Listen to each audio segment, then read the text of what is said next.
Días pasados un amigo presentó un libro, un amigo que tiene una connotación con este programa muy particular porque pese a que viene poco, o trabaja mucho, es columnista del programa, que es Antonio Ambrosini.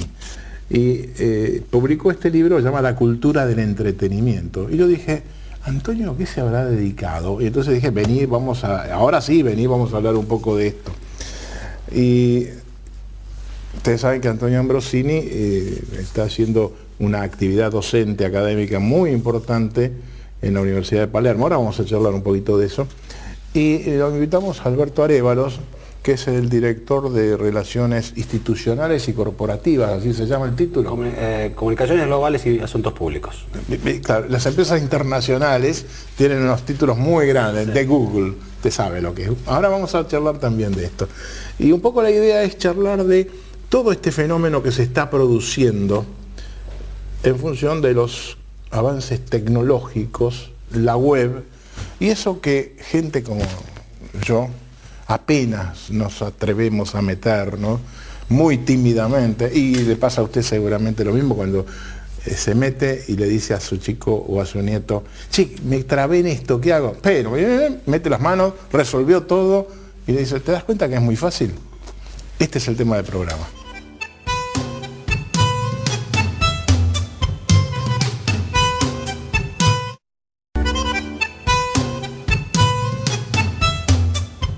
Bueno, ¿por qué salió este libro, Antonio?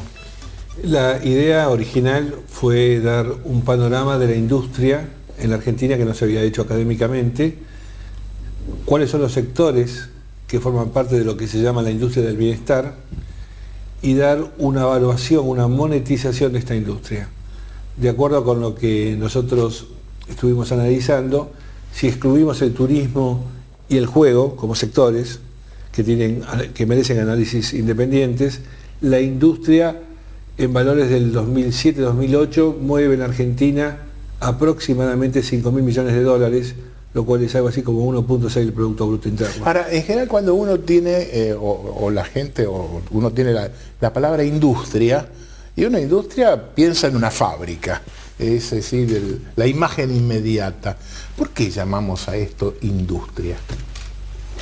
No, es adecuada la industria, es una tendencia quizás generacional la tuya, de vincular la industria a las tareas de producción de cosas físicas. Acepto que soy bastante viejo. Pero no, hoy ya se acepta que son industrias de entretenimiento y que merecen análisis como el resto de las industrias.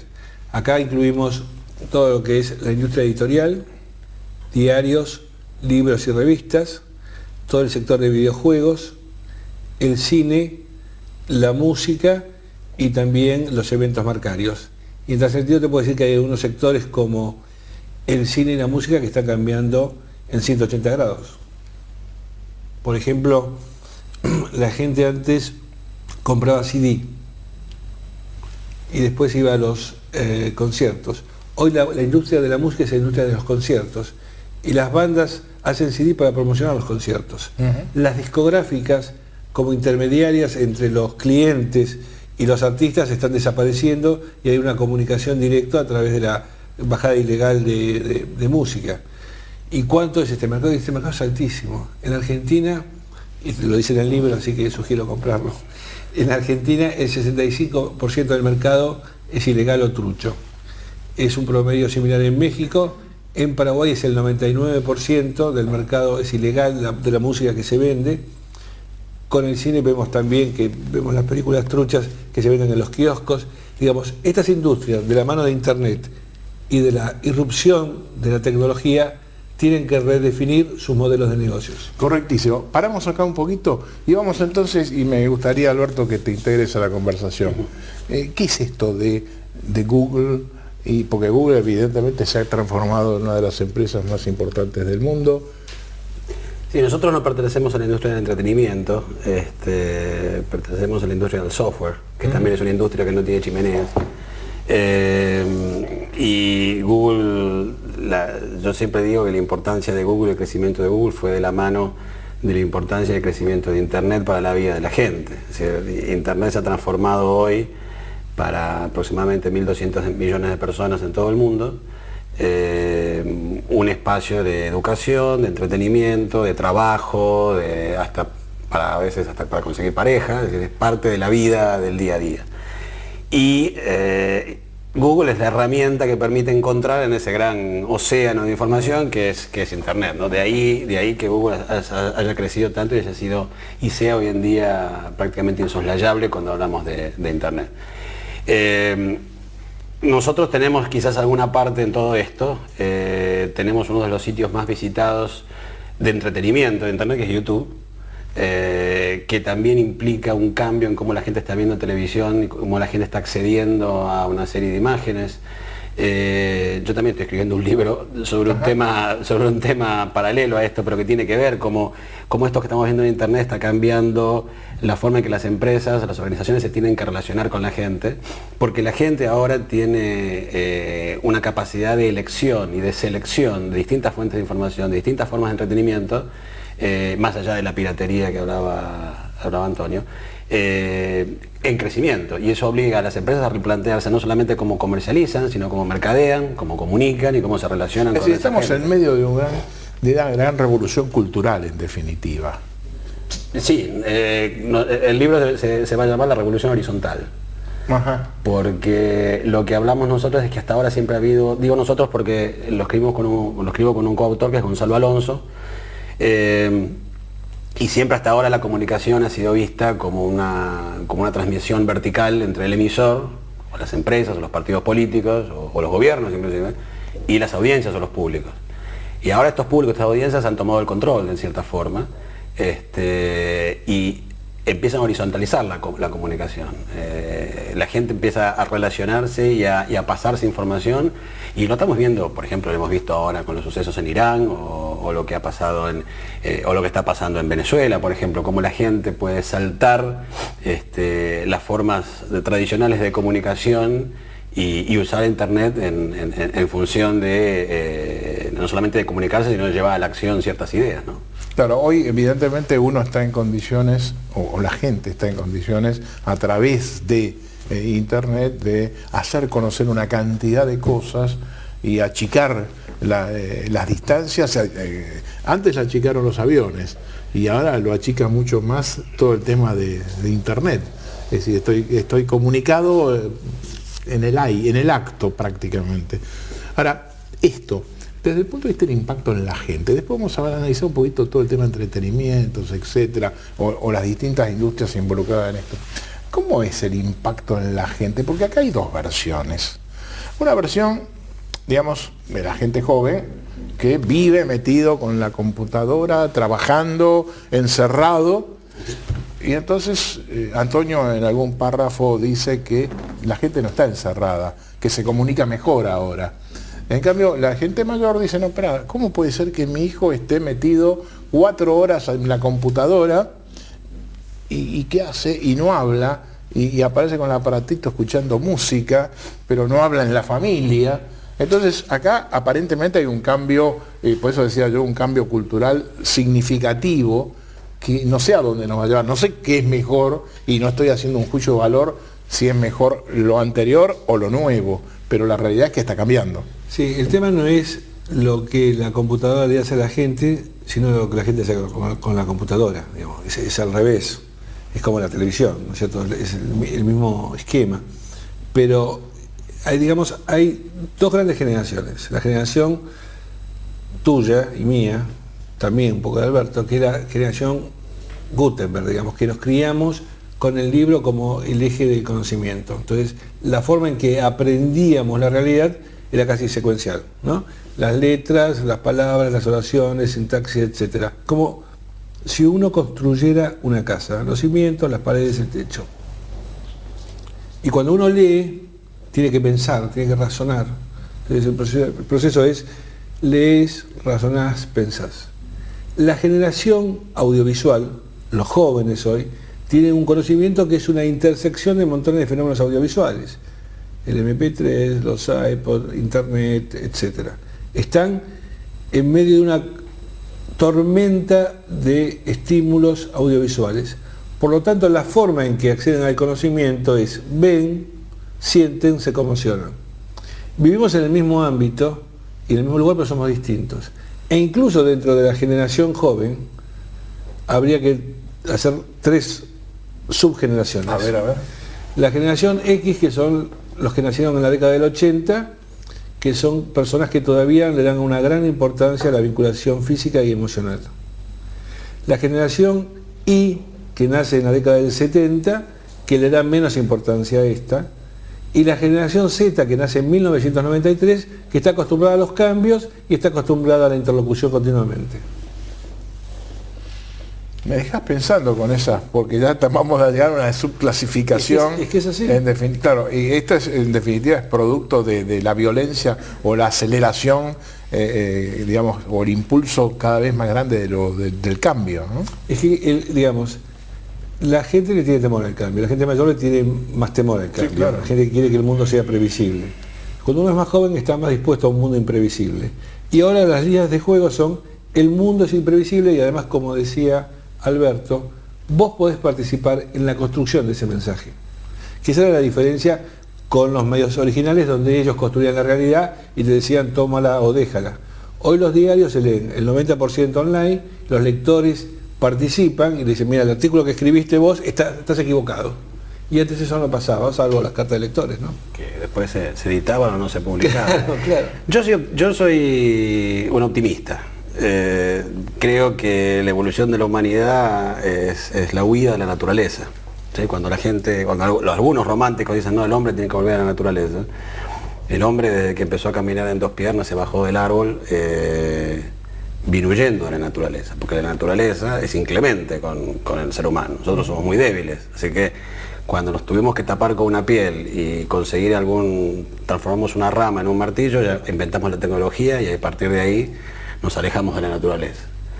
Y creo que es un don la capacidad de crear tecnología y de crear condiciones que mejoren la vida, porque la tecnología trae aparejada un montón de otras cosas que hace posible la televisión, este programa, las aspirinas, y que yo me haya muerto de un infarto hace 6 meses cuando tuve un infarto.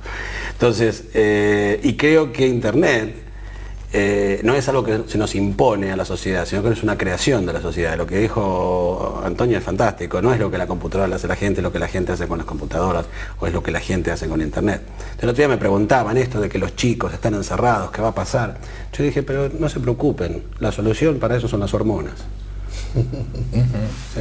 La gente, el ser humano, después de 1 millón de años de evolución, o los años que queramos decir de la evolución del ser humano, no ha cambiado la necesidad de relacionarse, abrazarse, dar un beso, tener hijos, es decir, porque también tenemos un componente, si queremos, animal. Entonces, sí, pueden cambiar las formas en que nos relacionamos y quizás ahora nos ponemos de acuerdo en Facebook para decidir a dónde vamos a ir a bailar, a dónde vamos a salir, a dónde nos vamos a encontrar. Yo no creo que siempre puede haber fanáticos y locos que no se comunican, pero en el fondo me parece que lo que cambian son ciertas formas de estar en contacto. Sí, de alguna manera Internet es el fogón virtual, ¿no? Pero la gente va a seguir siendo humana en ese sentido. Eso es cierto. Cerramos este bloque, sí. Pero me acuerdo de la anécdota con una directora de un colegio, un excelente colegio, que me decía: mira, el nivel de comunicación que existe ahora con el mensajito del teléfono, aunque los chicos escriban mal, hace que se comuniquen mejor y más rápido. Y esto es el dato positivo que hay que verlo. Por supuesto que estaría acá nuestro amigo Pedro Luis Barcia, se horrorizaría, pero bueno, es un tema para incluirlo en una próxima charla él en esto. Hacemos una brevísima pausa y seguimos con el programa.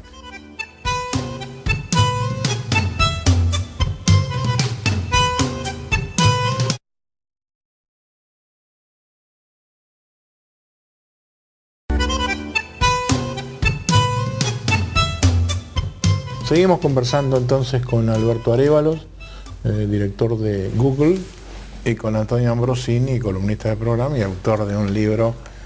Seguimos conversando entonces con Alberto Arévalos, director de Google, y con Antonio Ambrosini, columnista del programa y autor de un libro que parece que se van a sacar chispas entre el de Antonio Ambrosini, que recién se publica, y La Revolución Horizontal, que está publicando en pocos días más Alberto Arévalos. Van a ser 2 bestsellers seguramente. Bueno, vos especialmente estás en la parte docente. ¿Cuáles son tus actividades? ¿Cuántos años tenés? 48. 48 años. Estábamos hablando en el intervalo, mientras usted miraba la publicidad, la brevísima publicidad, respecto de los años que tienen estas empresas como Google. Y creo que decías vos que Google tiene 11 años. Sí, como empresa que cotiza en bolsa, es decir, como empresa incorporada, acaba de cumplir 10 años el año pasado. Sí, es Y los dueños, es decir... un adolescente industrial. Claro, este es un dato importantísimo. Estas empresas vinculadas a todo lo que es informático es gente muy joven. Y el caso, por ejemplo, hablábamos, Facebook, por ejemplo, también fue creado por gente muy joven. Sí, el fundador acaba de cumplir 25 años. ¿Escuchó bien eso? 25 años. 25 años. Los fundadores de Google tienen 30. Poca gente sabe que Google nació como un proyecto de posgrado de 2 estudiantes universitarios, que son Larry Page y Sergey Brin, son los 2 fundadores que siguen en la empresa. Y ellos no pensaban hacer una empresa, estaban haciendo un trabajo de posgrado de cómo ordenar y clasificar enormes cantidades de información, como trabajo de grado. Y tan es así que después que lo hicieron y lo desarrollaron y vieron que funcionaba y funcionaba bien, inicialmente el buscador se usaba solamente dentro del campus de la Universidad de Stanford. Poco a poco se empezó a usar fuera. Y la primera idea fue ir y ofrecerlo a otras empresas más establecidas, algunas de ellas muy conocidas y que recientemente han formado una alianza justamente para compartir con Google, porque en su momento, hace 10 años, no quisieron comprarla. Así que son esas ironías de esta industria, ¿no? Ahora, evidentemente, no sé cómo te pudiste colar en la estructura de Google siendo ya un hombre mucho mayor. No, porque no se dieron cuenta. Estaban distraídos. Yo ingresé en Google en el 2007, ya un poquito más de 2 años. Venía trabajando en otra empresa vinculada a Internet, a tecnología, que es Cisco Systems, que es, digamos, la empresa que construye las máquinas y las computadoras que hacen posible que Internet se mueva, pero que no vemos. Tuve 8 años ahí y antes fui periodista también varios años. Vos tenés igual que Antonio, se han dedicado muchos años al periodismo. Sí. ¿En Reuters estuviste? Yo estuve en Reuters 10 años. Antonio, vamos entonces a meternos Te quiero decir algo. Cuando él comentaba este acto fallido de Bill Gates de no ver la importancia de Google, yo me acuerdo que Ross Perot, que era un famoso, fue candidato a presidente en los Estados Unidos, le ofreció a Microsoft por $30 millones. Y él no quiso aceptar porque le pareció muy cara. Y es el día de hoy que se arrepiente. Así que sí, claro, a veces es muy difícil de ver estas cosas cuando suceden. Esta es la diferencia en cómo se leen los cambios sociales. Esa es un poco una de las cosas que yo digo en el libro, que es las características de las revoluciones. Todos podemos percibirlas, pero ninguno puede definir cuál es la dirección que va a tomar.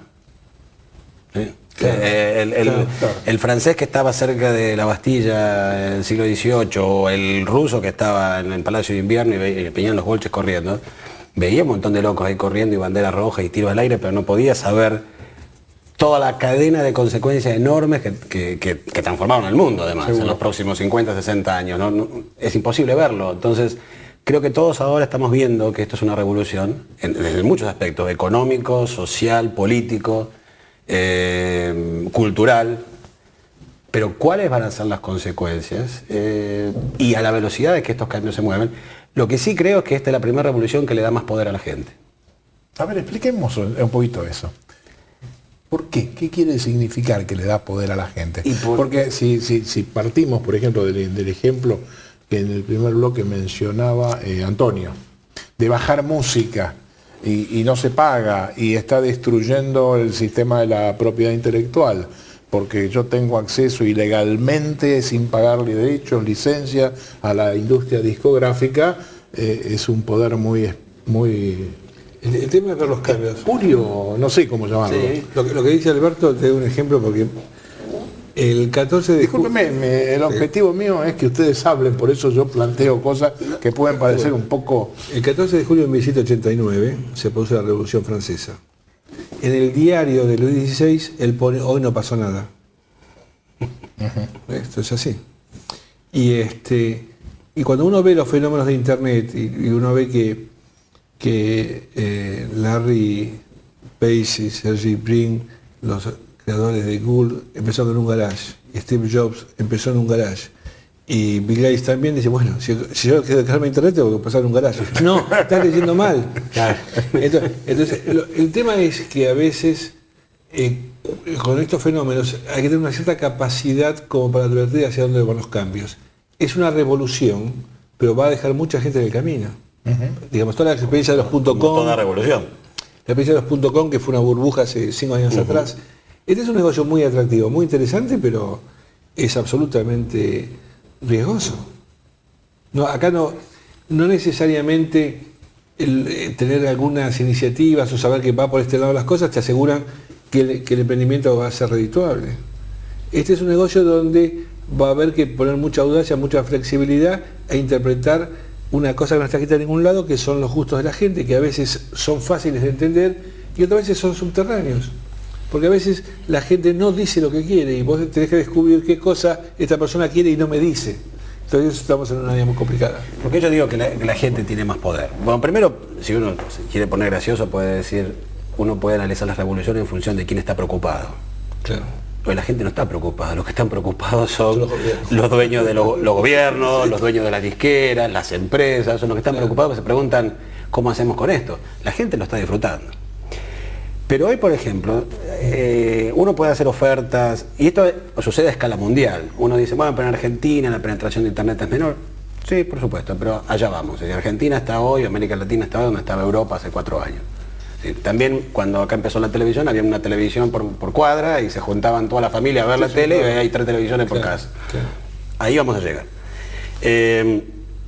Entonces decía, este fenómeno que ocurre en todo el mundo, uno puede... Hace una publicidad, hace una oferta de un producto para que la gente compre. ¿Qué hace la gente hoy en día? Va y busca en internet el producto o la empresa y compara y ve qué comentarios hay, qué dice la gente de ese producto o de ese lugar que va a ir de vacaciones o cuáles son las experiencias de otra gente. Eso es poder. Eso es decir, es información. La información es poder. Siempre, mucha información. El acceso a información gratis, directa, ubicua, en cualquier momento. Y móvil, porque los celulares empiezan a tener cada vez más acceso a Internet. Y a usar los recursos de Internet para ubicarnos. Muy pronto uno va a poder ir caminando por la calle y va a pasar cerca de la librería. Y yo estoy buscando el libro de Antonio, el otro día lo fui a buscar a la librería en la calle Florida y no lo encontré. Y seguramente no estaba, pero podría suceder, y es posible tecnológicamente hacerlo, y lo vamos a ver muy pronto, de que yo cuando esté cerca, en un radio de 200, 300 metros de la librería, me llegue el SMS automáticamente a mi celular diciendo el libro que estás buscando está acá, me aparezca en el mapita y me diga cómo llegar ahí para encontrar el libro. Eso va a cambiar inclusive la forma en que van a poder competir empresas, porque por ahí es una pequeña librería de barrio que puede hacer eso, o la pequeña pizzería o la pequeña gomería que puede hacer publicidad a una escala masiva, cuando antes solamente lo podían hacer las grandes empresas. Lo que pasa es que antes se confundía la libertad de prensa con la libertad de expresión. La libertad de prensa era la libertad de prensar. Es decir, la libertad de editar revistas, tener un canal de televisión, un diario. Pero esa libertad estaba limitada a los que tenían la capacidad para hacer un diario, una revista o una radio. Sin duda. El resto de la gente, su capacidad de expresión, se limitaba a lo que decía con sus amigos o en un círculo muy íntimo. En realidad la libertad de expresión estaba muy acotada. Quienes confundían libertad de expresión con libertad de prensa, le atribuían a los medios de comunicación la responsabilidad del pensamiento de toda la sociedad. En cambio, con la llegada de Internet, por primera vez en la historia de la humanidad hay libertad de expresión, porque cualquier difusión puede ser proyectada a miles de personas en todo el mundo, cosa que antes era imposible. Por eso es el temor que él planteaba de los gobiernos, de las empresas, de las editoriales. Hoy están en jaque muchas de las industrias. No por nada, en los países, digamos, menos democráticos, claro, China, Cuba, Corea, inclusive Venezuela, la existencia de Internet es una preocupación. ¿Sí? Y es muy difícil controlarlo, porque siempre de alguna manera la gente accede. La gente accede o sale o se encuentran las formas de pasar por las trabas tecnológicas que se pueden hacer para limitar el acceso a ciertos contenidos. El gobierno, nosotros en China tenemos serias discusiones con el gobierno chino por lo que es el acceso a la información desde el buscador y desde otros productos de Google que tienen que ver con mapas, por ejemplo, o con cómo nosotros damos a conocer la información sobre brotes epidémicos en los distintos países. Gobiernos como el chino, que necesitan controlar la información, que uno puede entender las razones políticas que puedan tener. Yo no estoy juzgando las razones políticas. Yo respeto, el gobierno chino es soberano en su geografía. El problema es que Internet es extra soberana. Es decir, no hay fronteras en Internet. Es muy difícil establecer dónde termina un país y empieza otro en Internet. Internet es un gran globo de gente, y eso es una de las cosas que también decía Antonio. Es decir, la posibilidad, hoy cualquiera puede tener un diario, independientemente de que tenga algo para decir, pero puede tenerlo a una escala universal, a un costo prácticamente cero. Eso no existía hace 10 años, no existía. El cambio es muy profundo y muy veloz. Tenemos que hacer la última pausa y seguimos de inmediato con esto, pero quisiera enfocar en el próximo. Creo que como panorama es excelente lo que ustedes están planteando y muy claro. Y me gustaría entrar un poco a lo que de alguna forma ustedes plantearon. Van a quedar industrias en el camino y va a haber cambios. Y la gente, ¿cómo se va a comportar frente a todo esto? Lo están planteando, pero quiero profundizar un poquito más.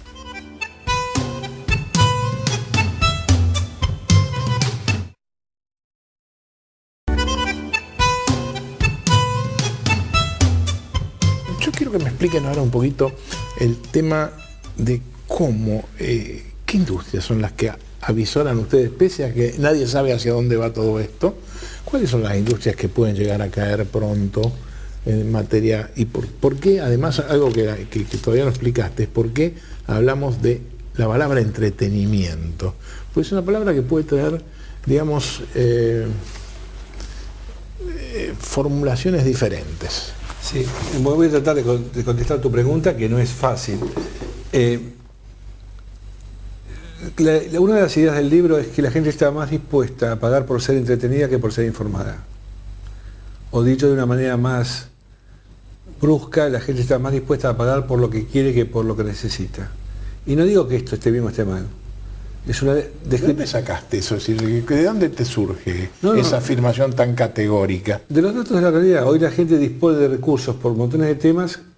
Puedo dar varios ejemplos, pero el 11% de los empleados de las principales economías de Francia, Gran Bretaña, Alemania, Italia y España estarían dispuestos a ganar menos salario si tuvieran un ambiente de mayor libertad. Y hoy, por ejemplo, mucha gente destina fondos de ahorros a operaciones de cirugías de estética que antes lo hubiera postergado en función de un futuro incierto. Digamos, hay una actitud más abismal sobre lo que pasa sobre la vida que las generaciones anteriores. Eso con respecto, de hecho, uno de los paradigmas de calificación industrial es Great Place to Work, los lugares mejores para trabajar, que es un nuevo esquema que puntúa a las empresas no por su producción, no por su cantidad de empleados, no por su market share, sino por el ambiente amigable para trabajar. Y con respecto al segundo tema de las industrias, uno de los errores que tienen mucho que las generaciones anteriores. Eso con respecto, de hecho, uno de los paradigmas de calificación industrial es Great Place to Work, los lugares mejores para trabajar, que es un nuevo esquema que puntúa a las empresas no por su producción, no por su cantidad de empleados, no por su market share, sino por el ambiente amigable para trabajar. Y con respecto al segundo tema de las industrias, uno de los errores que tienen muchos empresarios y muchos sectores es enamorarse de los soportes. Se enamoran de los libros, se enamoran de los CD, se enamoran de las películas, Y en realidad, retomando algo que decía Alberto, lo que probablemente permanezca en la gente sea el placer de leer, sea el placer de ver una película, sea el placer de escuchar música. Pero el soporte sobre el cual se materializa ese deseo es indiferente. Claro, es digamos, aleatorio, es suplementario, es marginal. Entonces, la idea es que mucha gente cree, no, los diarios nunca van a desaparecer, los libros nunca van a desaparecer. Desaparecieron los tocadiscos, desaparecieron los cassettes, los magazines, el telégrafo, la plancha a vapor, el tranvía a caballo, etc. Desaparecen. Pero no desapareció la música ni desapareció la necesidad de viajar. Te lo digo de otro modo, no hay ningún constructor de carretas que se haya convertido en fabricante de automóviles, porque eran constructores de carretas. Si hubieran descubierto que eran constructores de medios para transportar gente y productos o bienes, quizás alguno lo hubiera logrado, pero construían carretas, no construían medios de transporte. Este es el problema con muchos sectores empresarios. Construyen el soporte y se enamoran del soporte cuando se olvidan que el tema es responder a una necesidad de la sociedad. Por eso las empresas que tienen claro esto, por ejemplo Nokia, y termino, Nokia dice connecting people, conectando a la gente. Esa es su idea de base. Hoy fabrican teléfonos móviles, probablemente mañana equipos de telepatía, porque su función es comunicar a la gente, no vender telefonía móvil. ¿Se entiende? Sí, es clarísimo. Es decir, es un tema circunstancial, en definitiva, lo del soporte. Claro. Y yo recuerdo cuando vos estabas haciendo esa mención, cuando nos aparecieron los discos de pasta, después la gran revolución fue tener los cassettes, el CD, y hoy ya nadie usa. Y las películas las ves en DVD, o las ves... Inclusive se puede ir más atrás, digamos, cuando se inventó el registro fonográfico, hubo gente que se agarró de la cabeza porque dijo que iban a desaparecer los músicos. Que la gente no iba a ir más a los teatros, no iba a ir más a los conciertos, iba a escuchar eso. Y mucho más cuando después apareció la radio. Después cuando... Una de las cosas que vos sabés que es cierto, la gente demostró una inmensa capacidad de absorber medios y canales de entretenimiento. Estoy totalmente de acuerdo con el término de entretenimiento, que no es diversión. Claro. Y ¿por qué va a ocurrir de forma diferente ahora? Internet lo que hace es abaratar la distribución de una manera colosal. Además, para una banda que recién empieza, un grupo de rock que recién empieza, de chicos, que seguramente también empiezan en un garage, pueden hoy comunicarse o vender o hacer conocer su música sin tener que pasar por los rigores de una empresa discográfica. Y pueden competir con otra banda. Si la gente le gusta o no le gusta, esa es otra discusión. Pero tienen el mecanismo para distribuir su En el contenido. ejemplo ese que vos das, es decir, por ejemplo, pueden subir a YouTube algunas demostraciones, Ahora, ¿cómo se hacen conocer? Porque, digamos, tomemos el caso de YouTube y de la banda que vos referís, ¿no? ¿Cómo hace el chico que subió su video para promocionarlo, para verlo en este nuevo ambiente? Digamos, hay varios instrumentos, pero lo que decía Alberto recién es muy importante, porque antes las bandas eran elegidas por las discográficas. Sí, si no te elegían y no te van, no existís. Y muchas podían no haber, los Beatles podían no haber existido. Estuvieron a punto de haber porque claro, lo rechazaron 4 veces, hasta claro. que alguien en Capitol dijo, mira, estos pibes por ahí. Y cómo el gusto de una persona que es un profesional, digamos, de la música, y como todo profesional se puede equivocar, puede decidir finalmente el éxito o no éxito de un artista, que es una cosa tan... Cuando en realidad lo que tendría que hacer es dejarlo librado al gusto de la gente, ¿no? Que es lo que debería suceder. Entonces, hay muchas formas de empezar a echar la rueda. Generalmente, los grupos de rock o las bandas de música de los jóvenes son fenómenos microsociales, porque es el grupo más todos los amigos, más la familia, más los allegados. Siempre alrededor de un grupo hay 50, 60, 70, 100 personas que más o menos lo conocen porque es amigo del novio del otro, lo van a escuchar, tocar en un café. Y eso pasa en Estados Unidos, pasa en Londres, en Nueva York, en San Francisco, en Buenos Aires, en Bogotá, en cualquier ciudad donde hay jóvenes que les gusta tocar la música. Y eso después va generando un efecto, digamos, de viral, como se llama, en Internet, porque uno se lo pasa al otro, mira, escucha esto, uno hace clic, se lo manda a 5 amigos, 5 se lo mandan a 5. Y se genera las redes. Y se genera la red. Las redes sociales que permiten eso. Exactamente. Bueno, Internet es la gran red social. Ahora, volvemos a eso de las redes. Y habíamos mencionado el caso de Facebook. Entonces uno recibe en la computadora permanentemente, fulano de tal quiere que sea su amigo en Facebook, ¿no? Y mucha gente dice, bueno, sí, entro, me meto, y muchos dicen, no sé ni qué es esto. Entonces, hace poco, el subdirector de Clarín, Ricardo Roa, editor general adjunto, publicó un artículo muy interesante, muy breve, que se llama El espectáculo de la intimidad. Esas redes, ¿cómo se genera? ¿Es una exposición pública de cada uno o hay elementos que van permitiendo acotar? Es decir, ¿cómo juega esto? Bueno, tiene que ver con el cambio de conducta entre las generaciones Gutenberg, como la tuya, y las nuevas. Vos tenías a lo mejor un diario, que era mi diario, que lo encerrabas con llave y no querías que nadie supiera nada de lo que te pasaba, lo que pensabas, o cuáles eran tus preocupaciones o amores. En cambio ahora hay un fenómeno de externalidad de los jóvenes, que no tienen problemas en subir sus videos y compartirlo, porque han cambiado los jóvenes. Y la tecnología ayudó a cambiar. Y les permitió que compartir les permite crecer personalmente, más que una introversión como teníamos los App 40, digamos.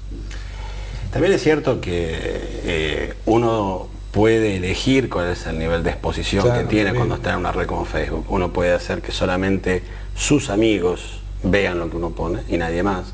Puede hacer que los amigos de sus amigos lo vean o que lo vea todo el mundo. Lo que pasa es que muchas veces la gente no se toma el trabajo de entrar y conocer cuáles son, digamos, los parámetros de seguridad que tienen que seguir.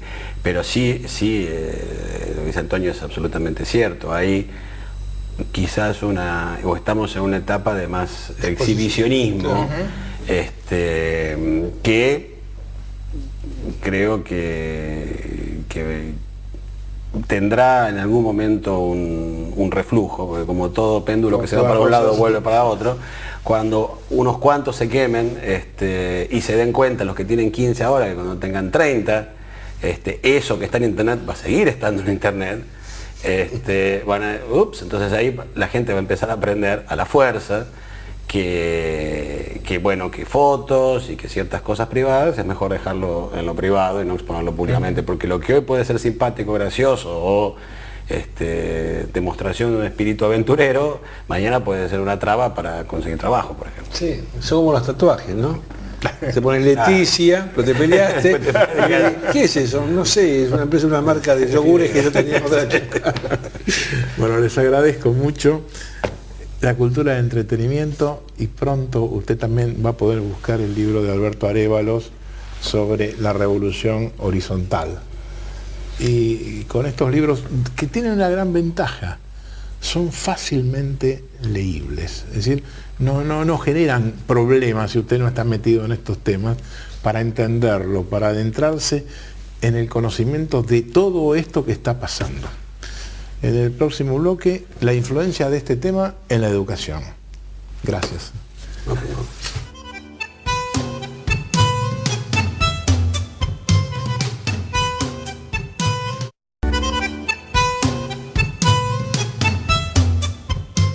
Internet está creciendo en su lugar, no digo todavía predominante porque la televisión es el medio más importante para los chicos y adolescentes argentinos aún hoy, pero Internet está creciendo gradualmente y compitiendo por ese primer lugar que hasta ahora le es reservado a la televisión. Los chicos argentinos pasan aproximadamente 1 hora y media con Internet por día, aun cuando la penetración en hogares todavía es muy escasa porque no llega al 20%, pero todos los adolescentes tienen acceso a Internet, por lo menos desde el locutorio seguro y muchos de ellos desde la escuela.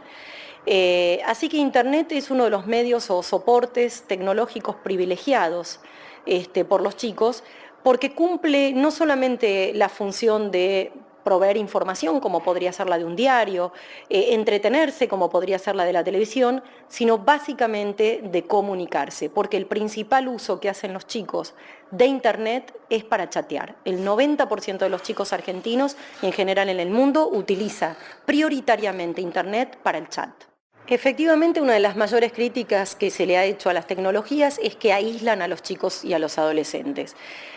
Yo y muchos otros no soy partidaria de esta teoría. Yo creo que lo que crearon las tecnologías son nuevas fórmulas y formas de sociabilidad juvenil. Es decir, los chicos no se relacionan menos, sino que se relacionan de otra manera.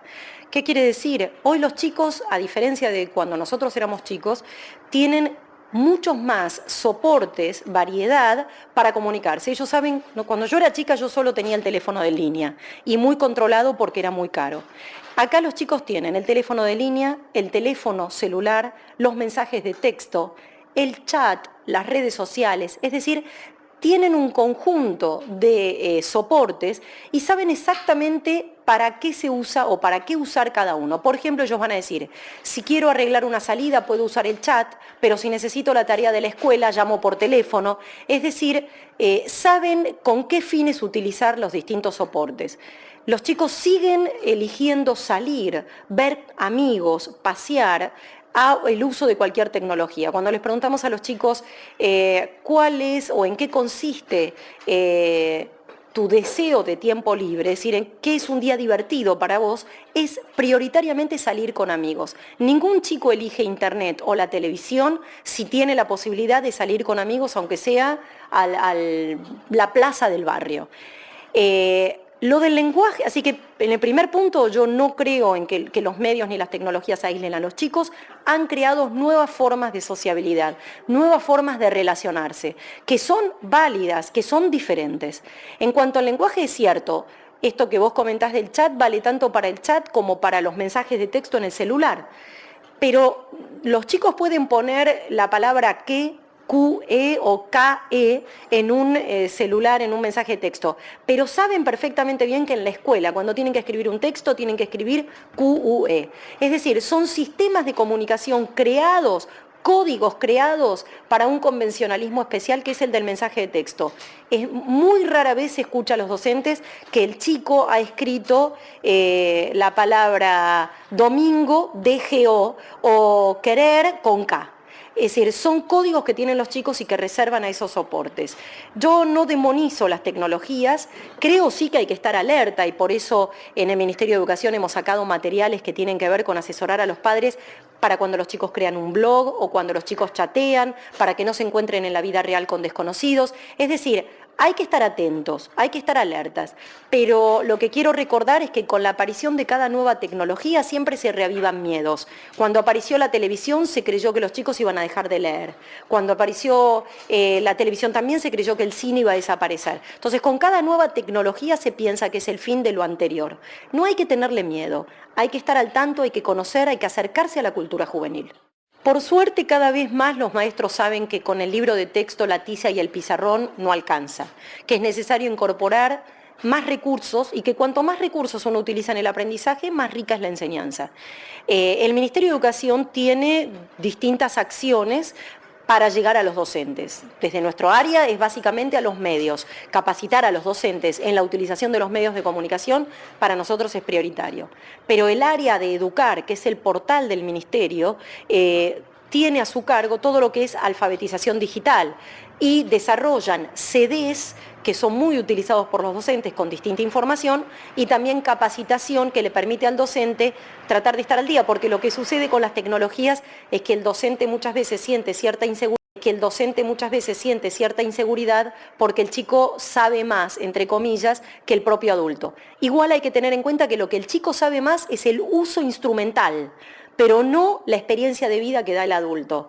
Los consejos para orientar de no encontrarse con alguien de la vida del chat o de la vida virtual en la vida real, alguien desconocido, esto el adulto puede aconsejarlo aunque no sepa cómo se chatea. Entonces, lo que el chico tiene es un uso instrumental mucho más ágil que un adulto, pero la lectura crítica y el uso crítico y reflexivo de los medios y las tecnologías las tiene siempre el docente o el adulto. nuestra prioridad es llegar al docente y de hecho en la página web de Escuela y Medios, por ejemplo, hay muchísimos materiales que el docente puede recurrir para hacer un uso crítico y reflexivo de los medios de comunicación. En cuanto a los padres, estamos muy contentos porque los materiales que editamos recibimos muchísimos emails y nos piden que sigamos editándolos. En cuanto a los docentes, cuando visitamos las provincias, cuando recorremos, vemos que cada vez es más frecuente el uso y el uso reflexivo de los medios.